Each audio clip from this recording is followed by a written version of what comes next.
Dynasty of savage kings ruled a people called the Shang. Legends tell of barbaric sacrifices, thousands slaughtered by royal decree.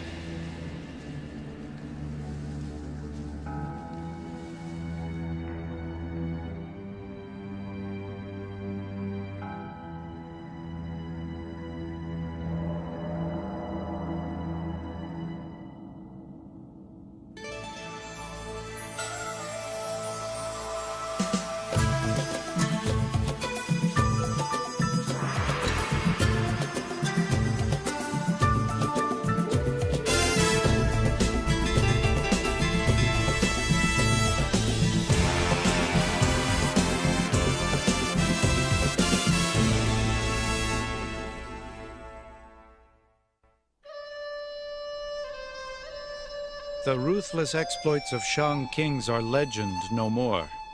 We now know they were very real indeed. The Shang's quest for dynasty dates back to the very beginnings of Western civilization. Here, isolated in the East, the most remote of ancient civilizations was flourishing, in a land called China.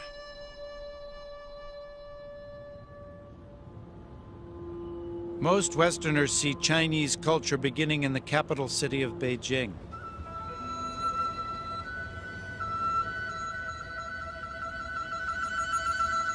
Here, within the walls of the Forbidden City, the destinies of countless peasants were decided by a succession of all-powerful emperors. But for Harvard University's Robert Murachik, China's emperors were heir to a much older tradition. A tradition born of power, human sacrifice, and the mysterious rites of the Shang. The early dynasties of the Bronze Age in China were mentioned in great detail in the ancient texts from the Zhou and Han dynasties, but they were mentioned in almost a legendary way. The Shang dynasty moved from the stuff of legend to the stuff of archaeological fact with the discovery of oracle bones and their excavation at the very important Shang capital near Anyang.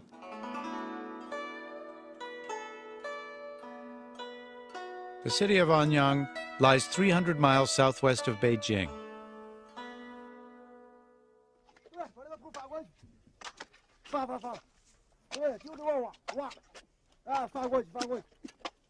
Here in 1928, Chinese archaeologists made an extraordinary find.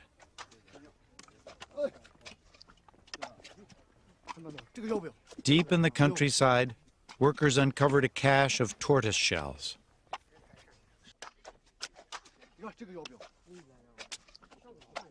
The shells were covered with mysterious inscriptions, strange prophecies written in ancient Chinese characters. After years of research, the first pictures of Shang court life began to emerge. 4,000 years ago, royal priests used heat to crack the shells, then interpreted the cracks, predicting the outcome of a battle, the birth of a prince, or the success of a great hunt. The shells also listed the names of Shang kings.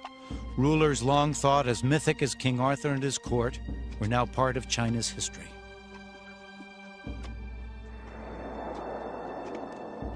The discovery inspired the Chinese to widen their search.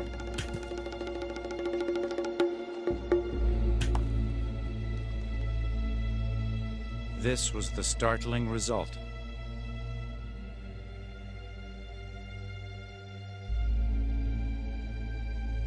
Archaeologists at Anyang discovered a series of royal Shang mausoleums. On ramps that led to the tombs, excavators were greeted by welcoming parties of headless skeletons. The missing skulls were found inside the grisly sanctuaries arranged in mysterious patterns. Some 1,300 years before the birth of Christ, Shang kings built their empire on a foundation of human sacrifice. Critical to Shang religion was the belief that sacrificial offerings had to be made to the deities or the ancestral spirits. This was the source of their wisdom. In order to obtain this wisdom, the Shang were required to present sacrifices to their ancestors. The sacrifices included meat offerings, wine offerings, hence the huge numbers of bronze ritual vessels that we find.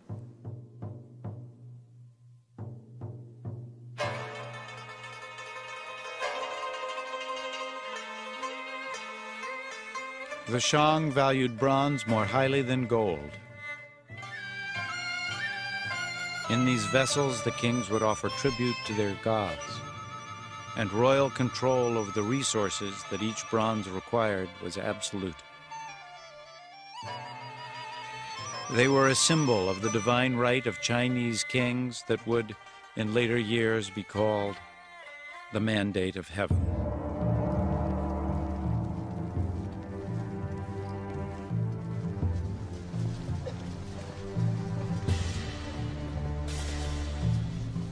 The Shang employed sophisticated technology to perfect this most sacred of their crafts.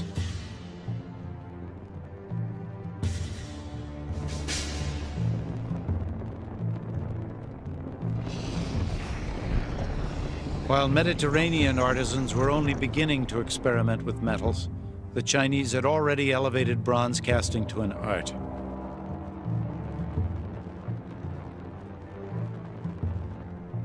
From clay molds packed in earth would come richly detailed works of art.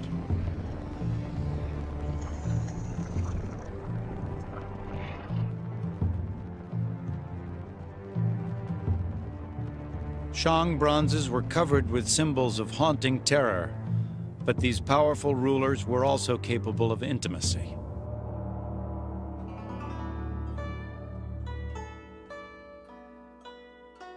Wu Ding was a Shang king in the 13th century BC.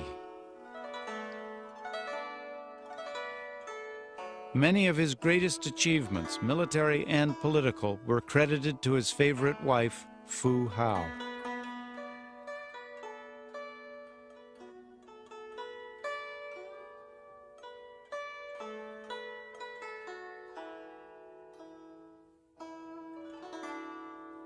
In peace, she provided over rituals dedicated to the spirits and royal ancestors.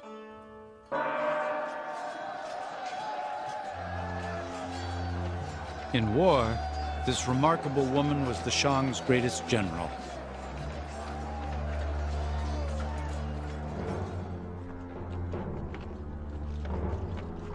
She led an army of 13,000 warriors into battle against 2 enemy clans, defeating both in great victories for the Shang.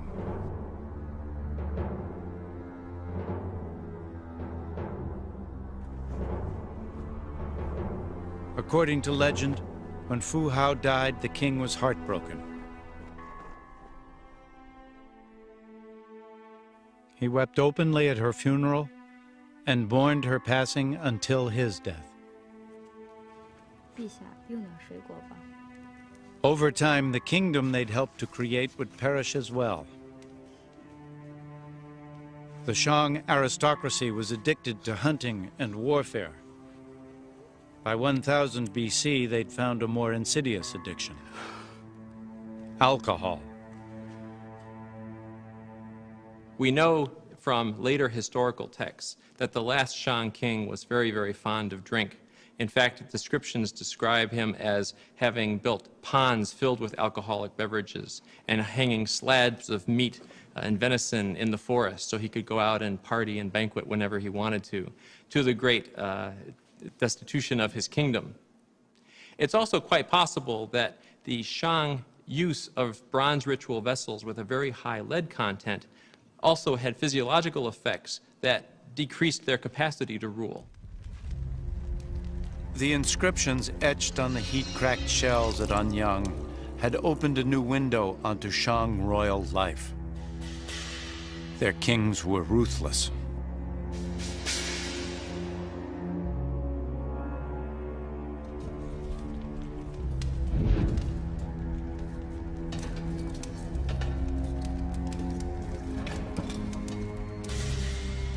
One, Di Xin, was said to have invented hideous tortures. Hot coals were poured into a hollow cylinder and victims seared to death.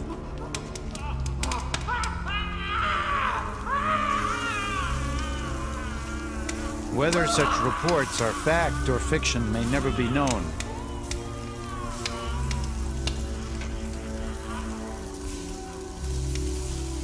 It is known that Di Xin was not alone in his quest for dynasty.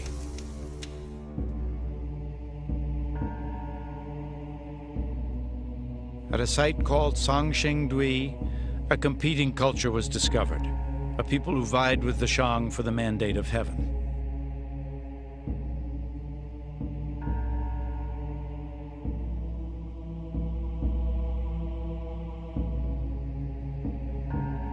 These Sangxingdui masks were found smashed to pieces, part of a mysterious ritual.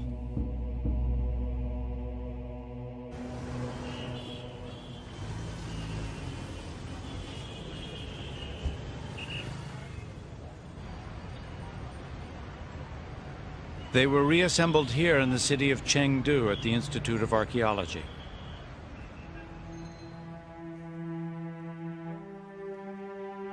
Over 5,000 fragments were pieced together to restore this colossal 9-foot bronze.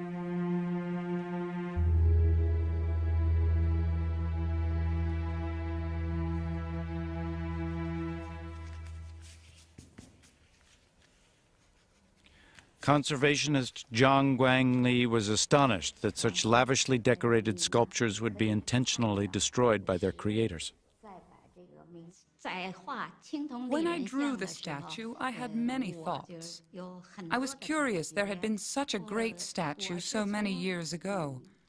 Also, I felt that it was very mysterious due to its masks and outfits. The more I drew it, the more I felt like I was reading a wordless history book.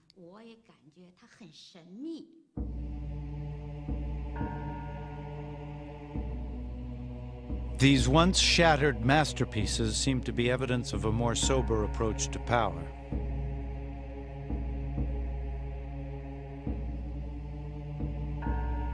While the Shang severed human heads as a show of force and authority, the rulers of Sangxingdui conserved their population by decapitating statues instead.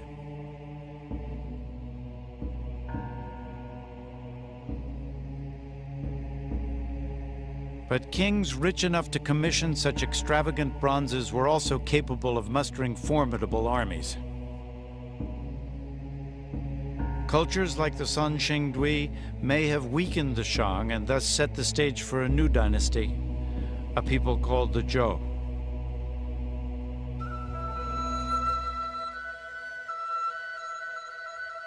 A 1,000 years before the birth of Christ, 300 years before the founding of Rome, Zhou culture flourished. They established their empire from a capital near the present-day city of Xi'an.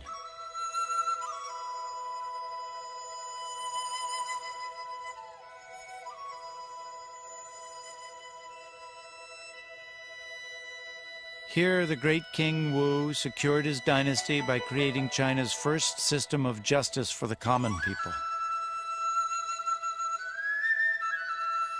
This Zhou bronze details an ancient lawsuit and the punishment that followed. The inscription is interpreted by Dr. Han Wei at the Shaanxi History Museum. There was a man who was accused of slandering his master. The judge ordered that his crime would be written on his face with special ink, but the sentence was reduced to 500 pieces of bronze and 500 lashes of a leather belt.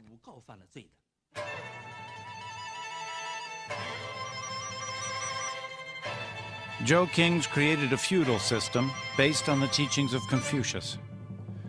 The king was considered a father figure who entrusted relatives with vast tracts of land. Soon these nobles raised armies of their own and a struggle for dynasty began.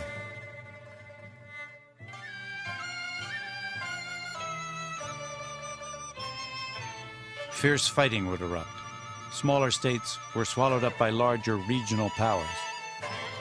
The final centuries of conflict, from 481 to 221 BC, are called the Warring States period, a time when the 7 most powerful states battled for supremacy.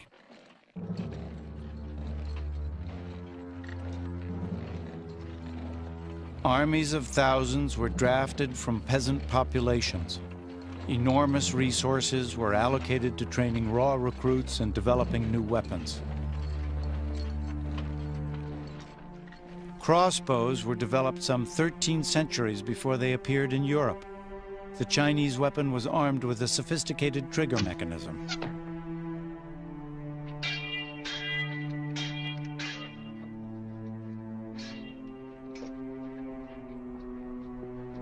The Zhou relied on their swords for close combat.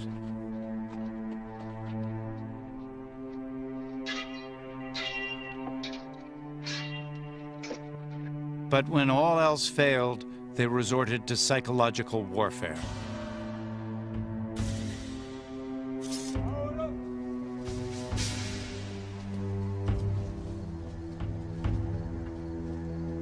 In 496 BC, a Zhou general, unable to break a long-standing stalemate, sent brigades of criminals to the front. Their choice was simple: die by their own hand, or suffer an even worse fate if they refused. As enemy troops held their ground, the grim line of convicts approached.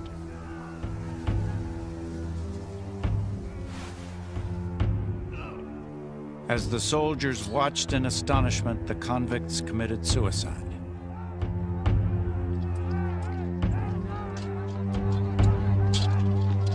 The gruesome diversion allowed the general's troops to overwhelm his stunned enemy.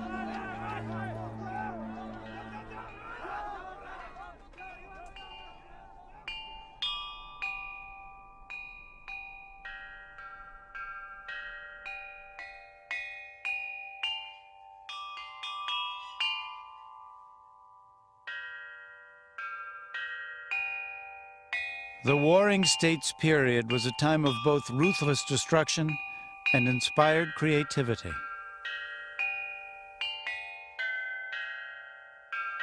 From the spoils of conquest, rulers commissioned magnificent bronzes, including great ceremonial chimes.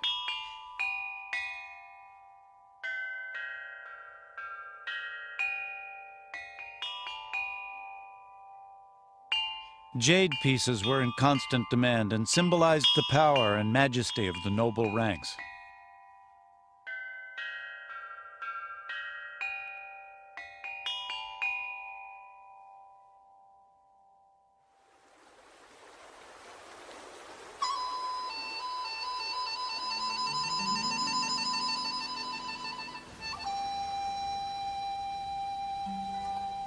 Of all the warring states, the Qin kingdom was the most resourceful.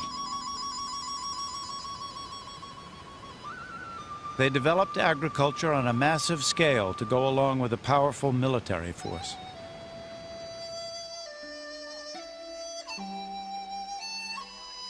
"250 years before the birth of Christ, a maze of dams, canals, locks, and waterways transformed the heart of central China.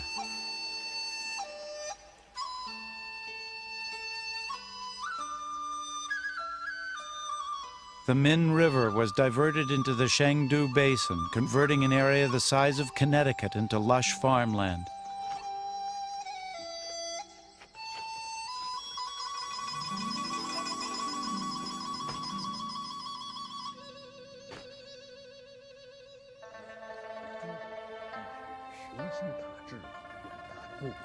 Qin leaders could now support a growing civilian population and feed their military machine as well.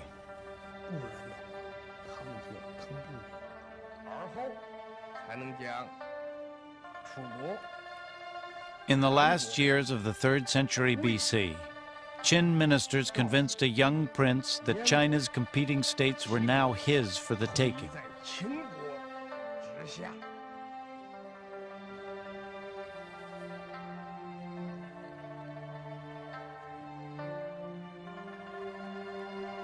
The prince followed their advice and became the most powerful ruler in the world.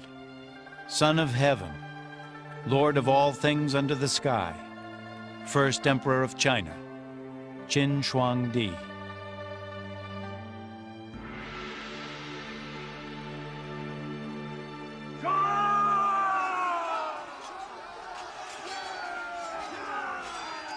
A 500,000 strong, the Qin army destroyed all rivals in a series of savage campaigns. Under the Qin system, even the lowest commoner could raise his rank and social status based on the number of heads he cut off in battle. In one conflict alone, 450,000 enemy soldiers were captured. All were beheaded by Qin warriors eager to improve their station in life. In the end, it's estimated Qin destroyed 2/3 of his enemy's population.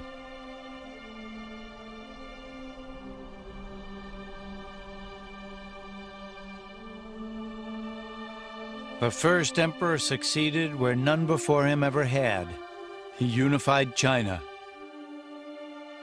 But the struggle to preserve it was just beginning.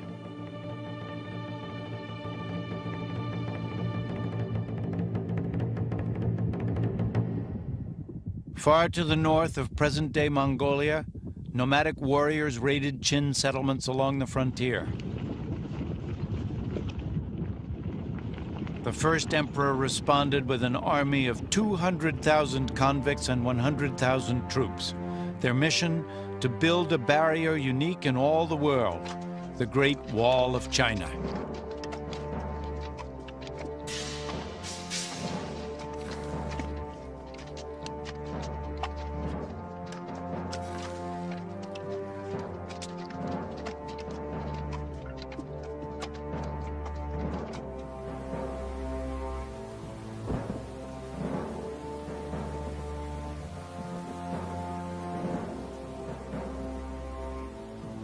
Over the course of 10 arduous years, thousands of men perished from exposure and fatigue.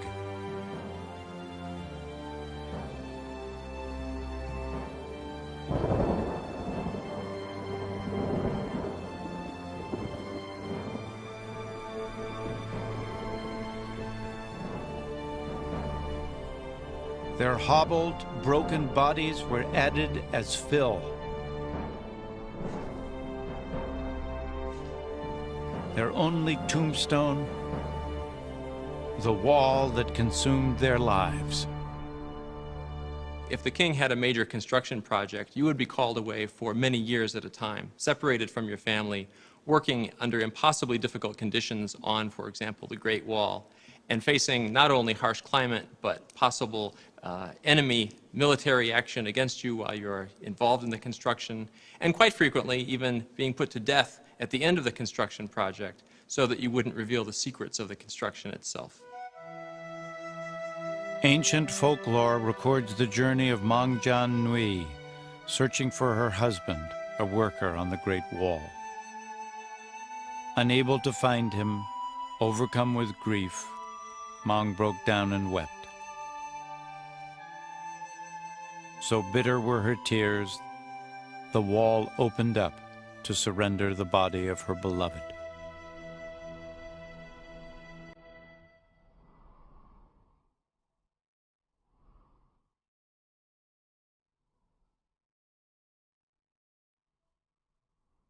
The Great Wall of China was a monument to dynastic might. It stretched from the lowest deserts to heights of over 6,000 feet. Sections of new wall connected barriers built by earlier dynasties to create a wonder that spans 2,600 miles. It's even visible to astronauts in space. The Great Wall stood as a warning to outsiders that China was at last a unified kingdom. Qin now moved to secure his power from within, purging all political enemies. The old feudal system of landed nobility was eliminated, their private armies disbanded. When Qin became the emperor, He abolished the nobility and established a state system where he concentrated all power into the central government. States had no independent military or financial capacity. He was not about to follow the path that led to the end of the Zhou dynasty.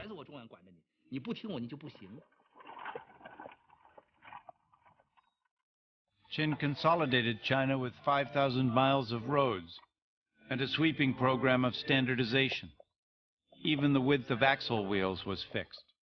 Travelers were required to carry passports.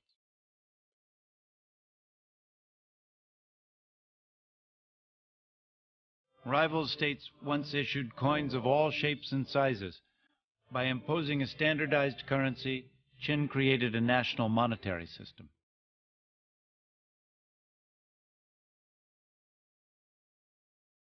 The written language was standardized as well, allowing the first emperor's edicts to flow quickly and easily to the farthest points of his realm. But language was also the medium of ideas and opinion.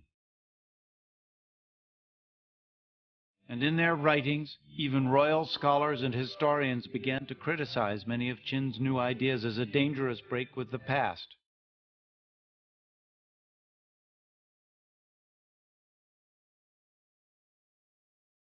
Qin's Grand Counselor Li Se once observed that the well-fed rodents in the royal granaries were more aggressive than those in the streets. Later, he would wonder if too much knowledge might feed insurrection. Such thoughts prompted a ruthless decision.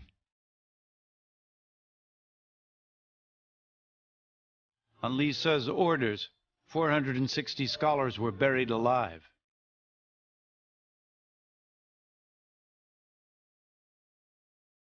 Vast collections of histories, poems, and thought were destroyed.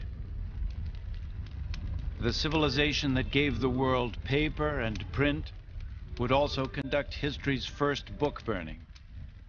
But opposition to Qin only intensified. After 3 assassination attempts, Qin lived in heavily guarded seclusion. China's first emperor became obsessed with the search for a magic potion to shield him from death.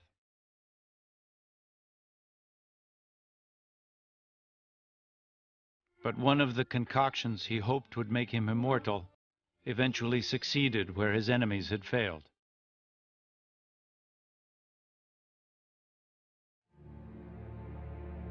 Qin died in 210 BC.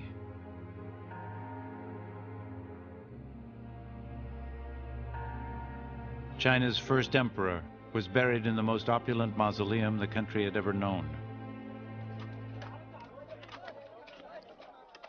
Long before his death, more than 700,000 convicts had begun its construction.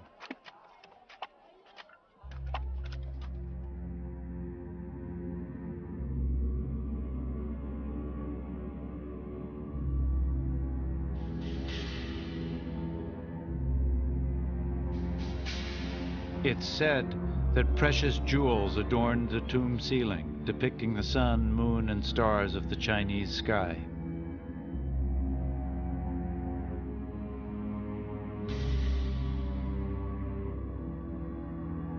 Crossbow booby traps protected the main hall, where models of China's great cities sat beside scale model rivers. Filled with mercury, they flowed into a miniature ocean. To conceal the site of Qin's tomb forever, all who knew its secrets were sealed within its walls.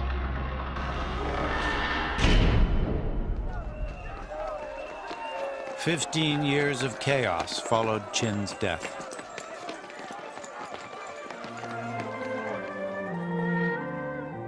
In 206 BC, a new dynasty called the Han rose to power.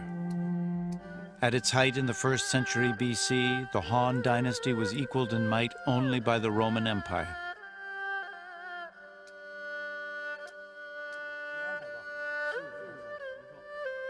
But its 5th emperor, Wu Di, knew that even the Great Wall would not protect his kingdom forever. Nomadic raiders in the north remained an ever-present threat.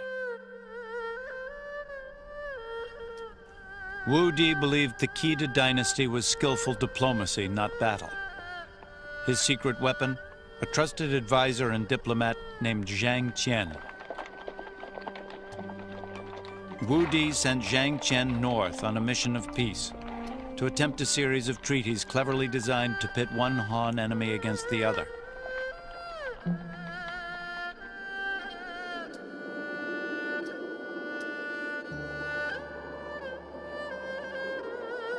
Midway in his mission, Zhang Qian was captured and given up for dead by the emperor.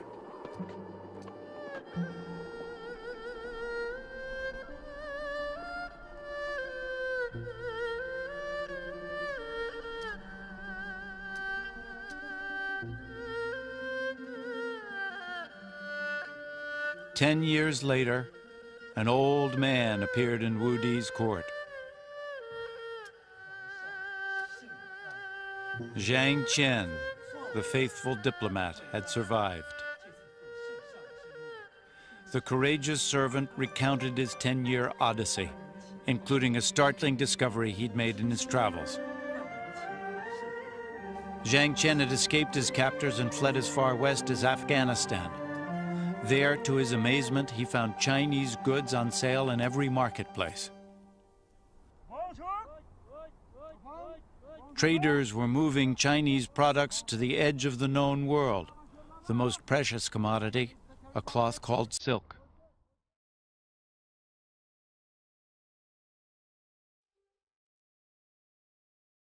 Wu Di listened in disbelief as Zhang Qian described how Chinese merchandise was transported along a network of rough trails called the Silk Road.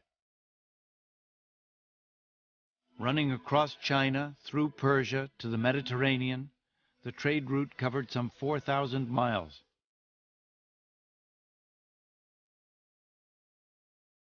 Bales of the finest Chinese silk were being traded on the streets of imperial Rome. In fact, Romans bought the material in such abundance that the Emperor Tiberius imposed a limit on imported silk garments.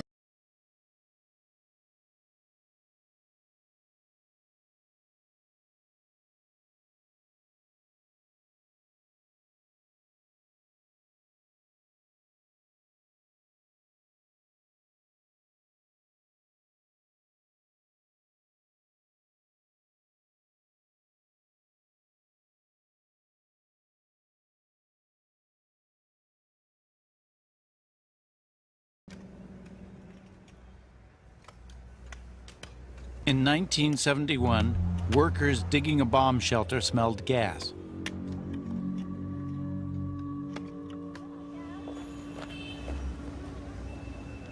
That day changed the life of Dr. Xiang Chuan-xin, director of the Hunan Provincial Museum in Changsha. When some of the workers took a cigarette break, the tunnel began to belch bluish smoke. The workers thought the smoke was from ghosts and came to us. We realized the gas was organic, coming from a very well-kept wooden tomb.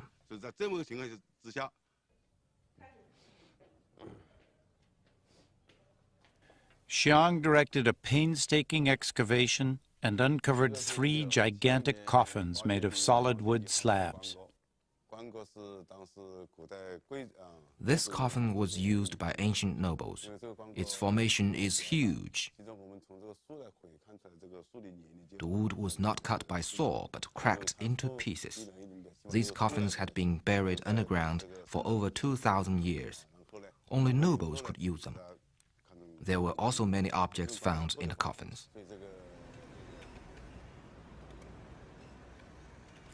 The tombs were protected from the elements by a thick lining of clay and 5 tons of absorbent charcoal. Inside were the remains of the Prime Minister of Changsha, his family, and a dazzling array of luxury goods. While the jewel-studded tomb of the Emperor Qin remains a legend, The great wealth uncovered in Changsha was real.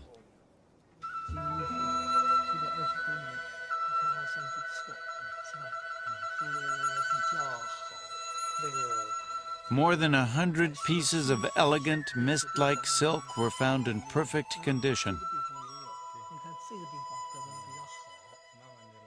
This transparent gown weighs 2 ounces, testament to the matchless artistry of the Han. Silk was also the medium for imperial map makers. This chart accurately diagrams the flow of a local river and predates the first known Western map by 300 years.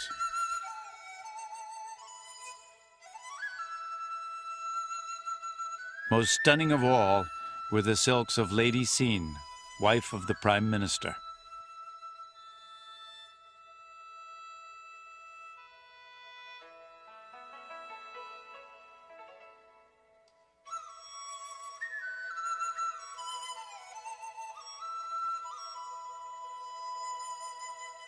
Woven in silk is a haggard likeness of Lady Xin herself, the portrait of an old and sickly woman supported by a cane. Researchers now know that the imperial lifestyle of the Han nobility, while opulent, was far from healthy. Remains found in the tombs reveal a fatty diet rich in meats and seafoods.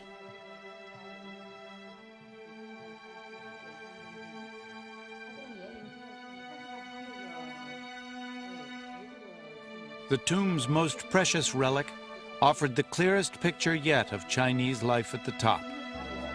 Lady Xin herself.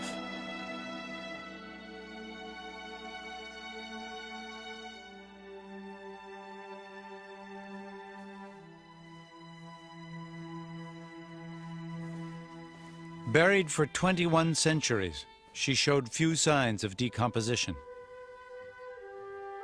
Her skin, pampered in life, was still smooth and pliant. Chinese researchers could now produce the first modern medical profile of the Han ruling class. Lady Xin's lungs were scarred by tuberculosis.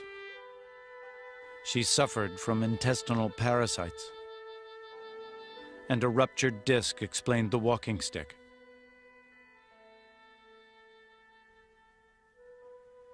But what ultimately killed Lady Xin, and no doubt many from the Han upper class, was an affliction common to us today.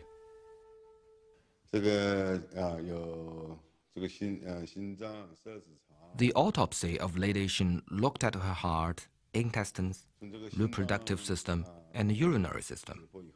It indicated that she had heart disease and died of a heart attack sometime in her 50s.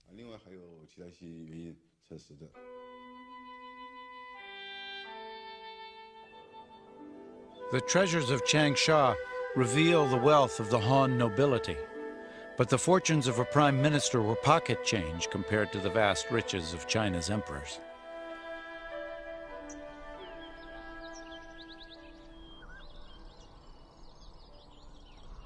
To comprehend the magnitude of their power and wealth, we must return to the time of the first and greatest ancient Chinese ruler, the Emperor Qin. To protect his tomb, Qin assembled the most remarkable bodyguard the world has ever seen.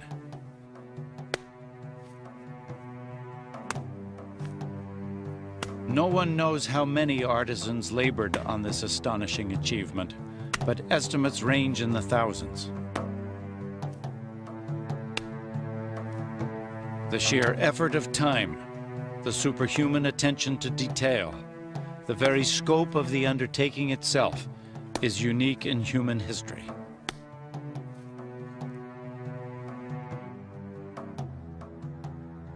On secret orders, an assembly line of subjects and artisans labored for decades to create an escort for the emperor's ascent into heaven.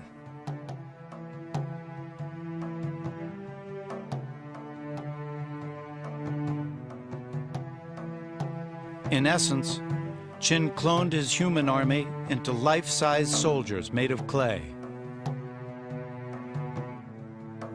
Warriors posed for their terracotta twins or suffered death.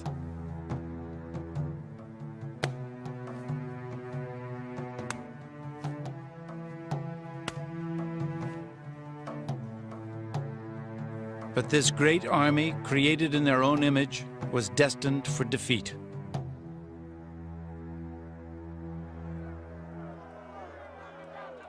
In the chaos that followed Qin's death, the underground vault of terracotta warriors was discovered by an angry mob and put to the torch.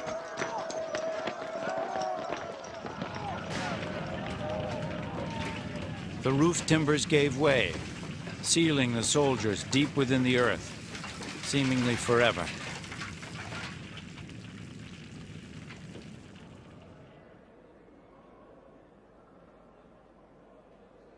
For 2 millennia, Qin's great army remained lost, until 1974, when a discovery was made that would stun the world.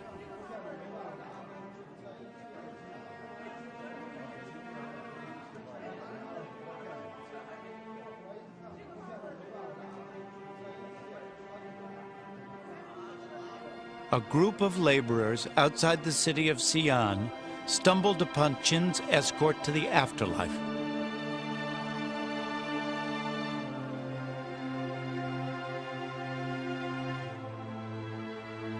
These statues, in the area called Pit 1, are just a small fraction of the terracotta army.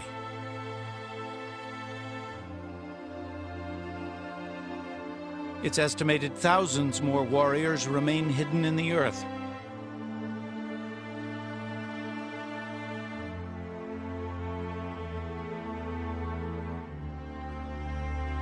Freed from their internment, Qin's legions laid siege to the world's imagination.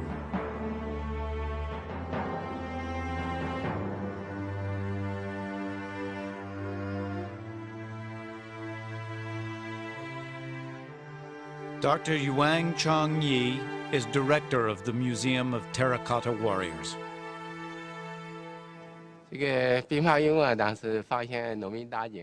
I came here as soon as the terracotta warriors were discovered by some peasants who were digging a well. The more we excavated, the more things came out. Over 6,000 terracotta horses and soldiers were discovered in pit number 1. Many of us got together and started drinking to celebrate our excitement.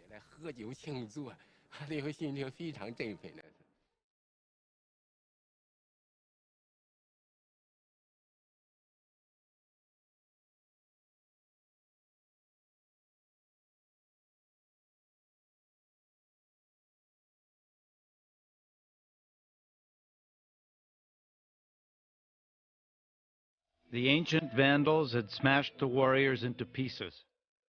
With every figure unique, restoration is an arduous task.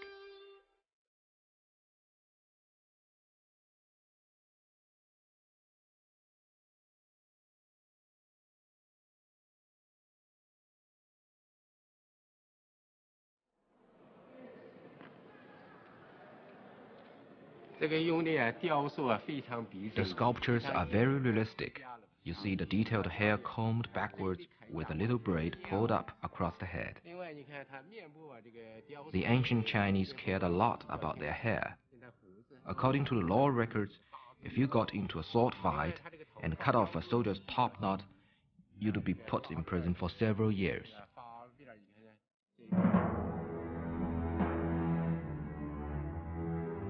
While the Roman Empire was content with an army of 100,000, the Qin amassed a military 6 times as large.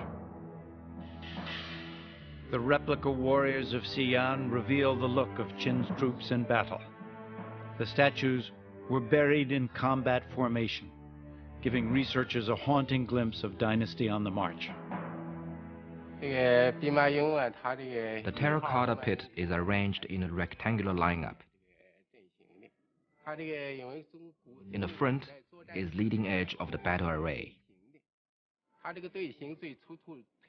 The main body is made of a 38-column formation. There is a guarding column on either side, and a row of guards facing to the back in the rear. Its organization is like a huge rock. When the Qing attack, enemies are broken into pieces, just like little eggs.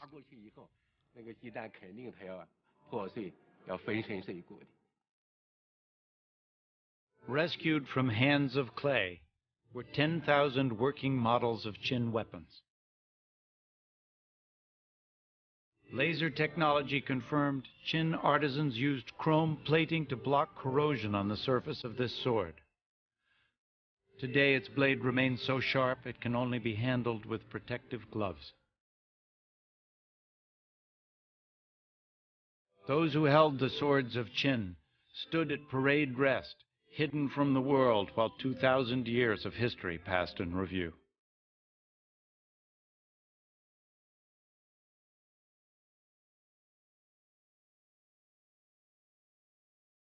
More than 200 emperors would follow Qin, ruling until the turn of the 20th century.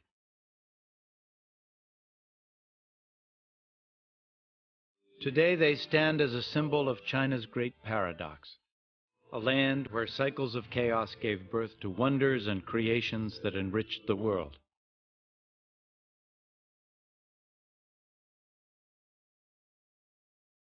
Under Qin's harsh rule, the Chinese refined the cultivation of rice and millet, crops that today sustain over half the world's population. During the Warring States period, jade prospectors combed the wilderness, guided by the world's first primitive compass.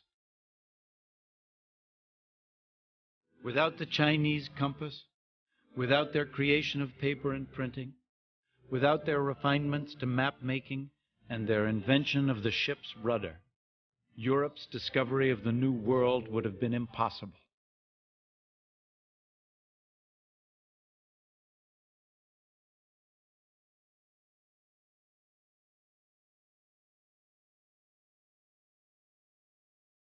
Ultimately, the reign of China's imperial rulers would end here, in the Forbidden City, around the turn of our century.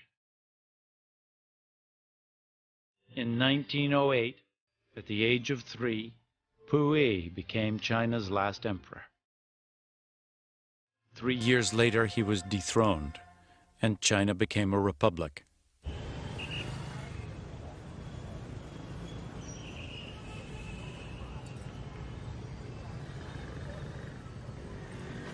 Some argue that China's tradition of powerful leaders has never truly ended,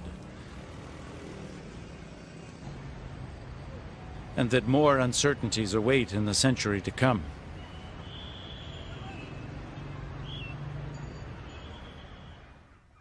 But in the rush to predict the future, the past must remain our guide. Ancient and modern China are inseparable.